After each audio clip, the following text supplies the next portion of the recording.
Next Radio with Broadcast Bionics. Innovative solutions for creative people. Wow, radio seems to be alive and well. Good turnouts at this festival, thank you.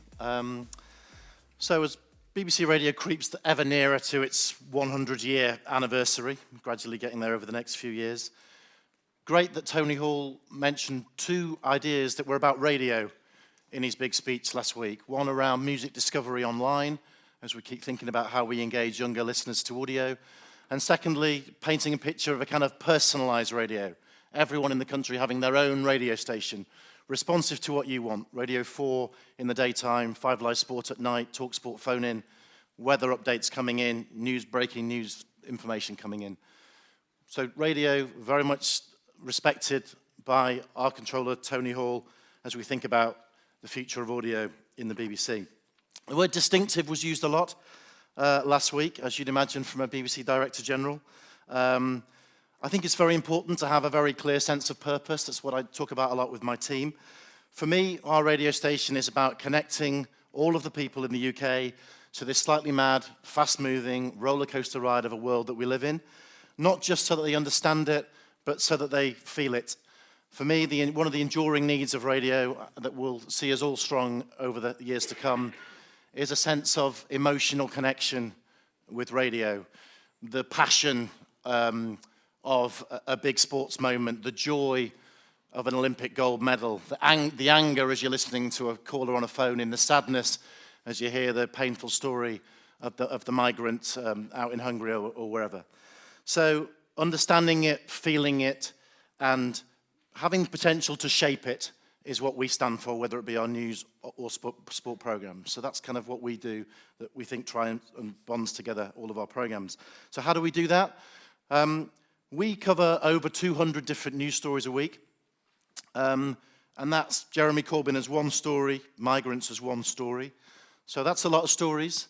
And we've done our own research that 100 of those stories, at least 100, you won't hear on either our colleagues at Radio 4 or LBC. So I think our news teams, I tell them, should be quite proud of the fact there are 100 news stories a week that wouldn't be on national radio if it wasn't for the work they do and the range of stories they cover. And significantly, there is a greater percentage of real people stories. It's not just politicians and journalists speaking at you, it's people talking to fellow people. In sport, 51 sports a year we covered last year. It's very important to us that we cover range, that we are truly distinctive in our sports offer. 23 different commentaries on 5 Live, 51 sports in either commentary or magazine form. But yes, we're not a market failure organisation. Doing big, huge sporting events like football and cricket that are much loved by our audiences are also something we should do, and we're very proud to do. So there was a lot of talk, isn't there, about genre-specific futures, so therefore how does a 5 Live work with its news and sport? Well, in our case, we look at our audience story. 2/3 of our audience listen to both news and sports programs, so that gives us a lot of confidence that a news sport future will be strong for us. And as I said, it's really about keeping that common theme around accessibility, making you feel as well as understand, and obviously good presenters that guide you through it. So really, the first of my 5 themes that I talk about a lot with my team is about purpose and the clarity of what your mission is. There's a lot of talk about digital strategies and where you reach your audiences. Doesn't really mean anything if your content isn't full of impact, isn't bold and creative. Talk about the general election for one example, and I'll play you some video in a moment. How do you bring the election alive when you're 5 Live, when you're up against everyone from Sky News to so many different BBC outlets? We really needed to cut through, and I think this was a sign of kind of how we felt we had to be competitive in a difficult market. 20 outside broadcasts in 20 days from 20 marginal constituents. Yes, covering Scotland, Wales, Northern Ireland, a proper kind of UK focus on our election coverage. I just want to play you something that will give you a flavour of what we covered. We have exactly a month to go until the country heads to the polls. So this morning, we're beginning our tour of the 5 Live Top 20 marginal seats across the UK. There's something very, very fishy about a lot of politicians. I'm here because this is one of the key marginals, Great Grimsby. We're in Dewsbury, key battleground for the election. I would like to see a better support network for people who are self-employed. Today I'm in South Thanet. Nigel Farage is going to make his 7th attempt to get a Westminster seat. North-South is shaping up to be an interesting battle. I'm really excited about this election. This one, we just don't know what's going to happen. We're in Helensburgh, in the constituency of Argyll and Bute. Beautiful place, a little bit drizzly. It won't dampen our spirits, but it may well dampen our clothes. Whether it's Cardiff, whether it's Grimsby, whether it's Dewsbury, these places are really where it is, where it's at, and where it's happening. We're a long way from Kensington and Chelsea. And it's important that the BBC actually reflects what's happening around the country. I'm going to go A over TA if I'm not careful. I like it out there, meeting people. You get out and you realise who you're speaking to, and that's why it's great. So a big idea, but crucially something that can hold together a marketing plan, something that your comms team can talk about, your digital activity. So something that I was quite proud that our news team managed to pull off. The third theme really is around adapting to fast change, which clearly is something very relevant to all of us. We launched 5 Live in Short in March 2014, which was our 20th birthday. We were trying to think of big ideas that would see us strong when we were 25 years old, aware that that next 5-year period was likely to see quite a transitional period. We had 100,000 clip plays, actual people pressing a play button on a mobile phone or on their laptop. 100,000 plays a month when we launched. Last month we hit 2.3 million clip plays in a month, matching what Radio 1 had done on their big weekend month. You could say, is that game changing yet for our business? Because we all know that in terms of the total percentage of our live listening, it's still a relatively small percentage that's online. But I'm not good at maths and I can't work out that percentage. But I know that's a pretty decent success story in a year, and I want to keep motoring with that forward. So how have we done that? I just want to give you a little clip about one of the creative ideas, because it really has been a bit of a play area for us. Some things work, some don't. Here's something that we managed to pull off pretty well. Hello and welcome to Pint-Sized Ashes after day 2 of the 4th test at Trent Bridge. Roots flashing and missing. He's nicked that one. I think he's out for 130. Stark gets his 4th wicket, and the crowd, with their usual chant, Roots! Stark bowls. Yorker bowled him. A screamer from Stark. That's what he can do. He's knocked the stump out of the ground. Woods out for 28. Stark again in, Butler's bowling. He took the off stump out of the ground. That's Stark's 6th wicket. Butler has gone 320 for 7. Is he caught behind both? It was a bit of a strangle. Neville did very well indeed, and Stokes is on his way. Moeen, who's edged it and is brilliantly caught. It's 2nd slip by Smith. At 9 for 391. They're coming in. He's called them in. Cook's had enough. He said, let's get out of here and have a bowl. You know, we've been compiling our world map, and we've got 115 so far. I wonder whether they're listening to us in Tristan da Cunha. Oh, wasn't that a song in The Lion King? Go Tristan da Cunha. Or that's Kuna Matata. Rogers, what an eventful... So obviously great audio, but clearly something a bit clever to capture that visual image to allow us to do well on digital with Pint-Sized Ashes, which was one of the main reasons that was a driving force behind the record numbers we had last month. We've learned a number of things about digital, playing out that area. It's quality of the right clip, right time, rather than quantity of stuff you put out. It can be a very different editorial news agenda to what you've got on your mainstream drive time program. A 91-year-old runner breaking a 400-meter record with some dubbed-on audio sports commentary did wonderfully online. You can see why. That's not going to lead your drive time program. So that interesting editorial play has been sort of work in progress really for me and the team. I think one thing that I'm now looking at, and I think we've not done well enough at it, is probably how do you then switch it round? Rather than pointing your linear audience to your digital, is how do you get your digital listeners back into your linear? You know, what do you put at the end of those clips that's selling your product on air? And I think that's something we haven't done well enough yet that perhaps across the BBC we need to think about, because that's clearly one avenue where your new listeners are going to come from. 4th thing for me, probably the most important thing, whether it's managing 5 Live or managing my other job, which is the Edgerton Lions under-10s football team. For me, both jobs, it's about an environment that you create that allows people to do what they can, that reach their potential. And it sounds small, but for me it's the single biggest thing about leading a team. An atmosphere, we hope that at Salford is about giving it a go, being prepared to try, not being told off if you fail.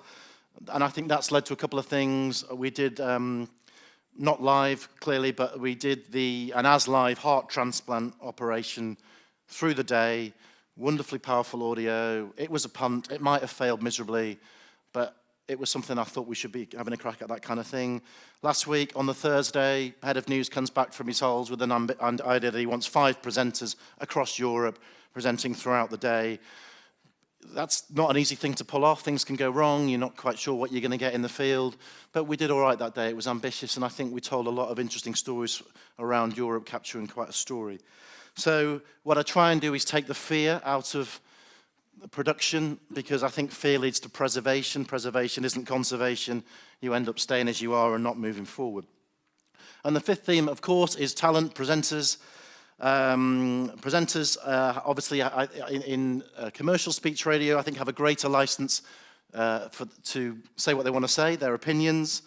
It's great. It makes for distinctive radio across the industry. One thing I'd say about us, we scored the highest of any channel in any media for trust on the general election. I don't think my listeners want to know what political party my presenters vote for. And I think that's a strength for us, as much as opinionated presenters might be a strength for our rivals. I think Nicky Campbell on your call, master of devil's advocate phone-in, is a great example of how that doesn't have to be vanilla radio. In sport, we really are having to be a constant pipeline to the industry, I think, in sport. And it's flattering, but hard work. Robbie Savage, Darren Fletcher, 606. Next thing, BT, paying them probably 10 times as much to do Saturday morning on BT. Kelly Cates and George Riley, 2 of our emerging sports presenters, if you like. Now you'll watch them on Channel 5 on a Saturday night at 9 o'clock. Our whole Formula 1 team 3 years ago, Sky took them overnight and went to Sky.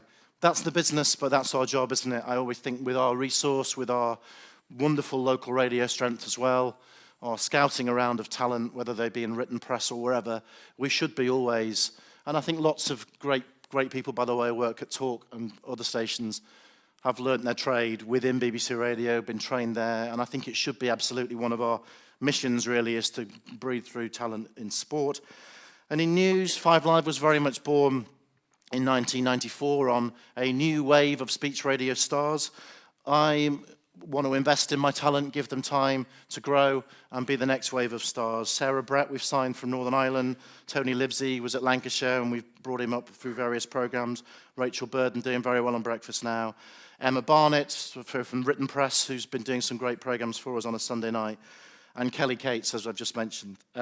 So investing in that talent and giving them time, that's what I want to do. So just to sum up, I caught up with one of my predecessors last week over a whiskey. I think I needed a double whiskey after he'd had a chat with me. But he said to me, you've got a tougher job than all of your predecessors put together.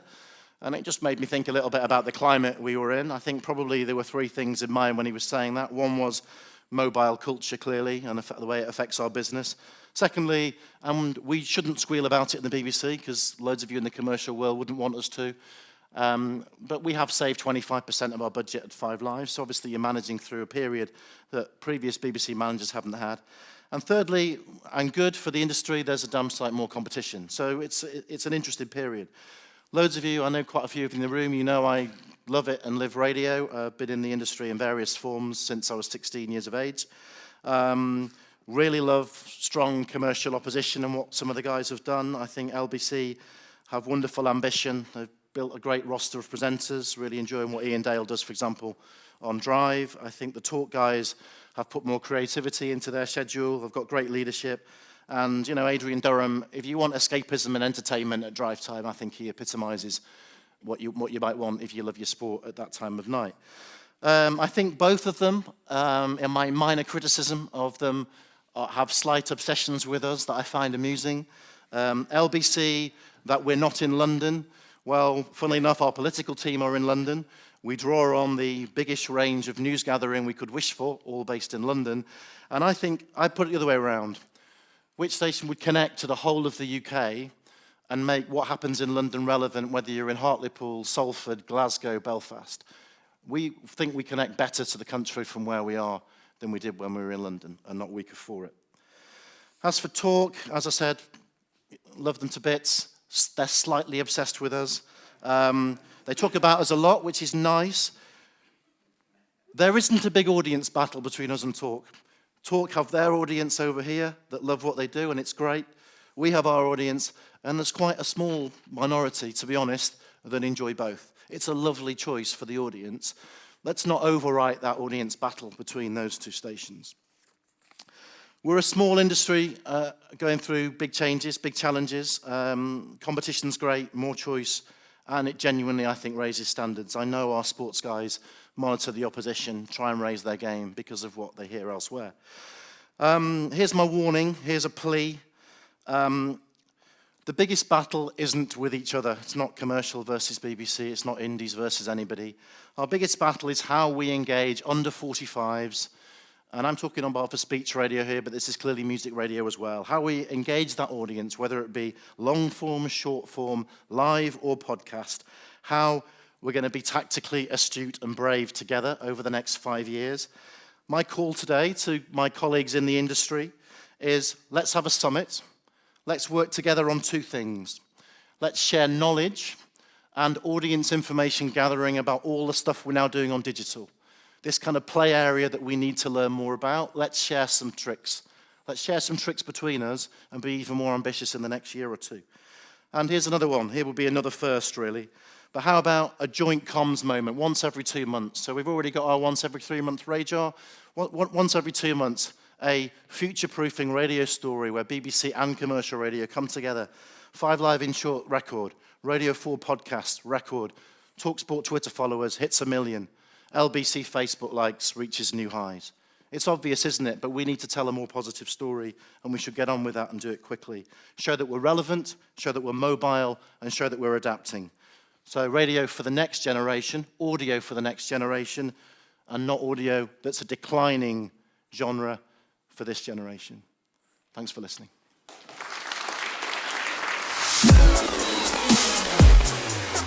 Next.